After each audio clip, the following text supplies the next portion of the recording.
Akolaye, yes muziki, beauté 100%. Atikasabena tuvelitena na ulimiaza na bakbona gasta lega fanzayanga fazika tigesimtsaki bande doza la tianga doza la bande ulega fanzayanga ulega fanzayange sono tagetulwata sono tagetulwate aya molan varu bande aya molan sakusako kasubetsi latskambane Dungule dungulbe Manapchaza wana malkeye Doza la tiana Doza la bande Polisi pirenena Nyaganida Zanda Hanuga grande tika bakwa be Lega fanzariana Tete Doza la tiana Doza la bande Lega fanzariana Olega fanzariange Sono tagetulwata Sono tagetulwate Anagusofega ngapun fola Manuga gerate na rupanere Umatiza la legal Alakpegik de kakupele Kafeti rofne kakao Panakapia san studio Doza la tiana Doza la bande Azaki paman la vanifa yakcha fitin la vanie Anzage tika mtonti ya vabo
Vamos con las canuanas.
Allo, surtout ma cook dans nos bandés, surtout ma bandé, surtout ma bandé, surtout ma bandé.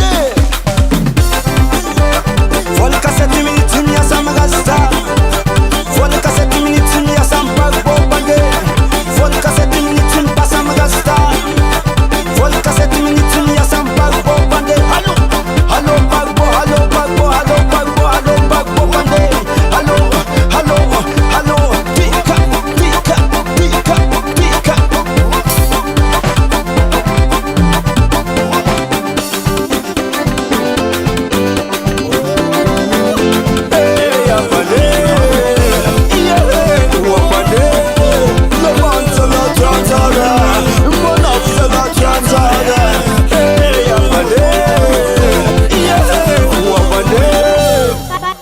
Current production. US Music. US Music.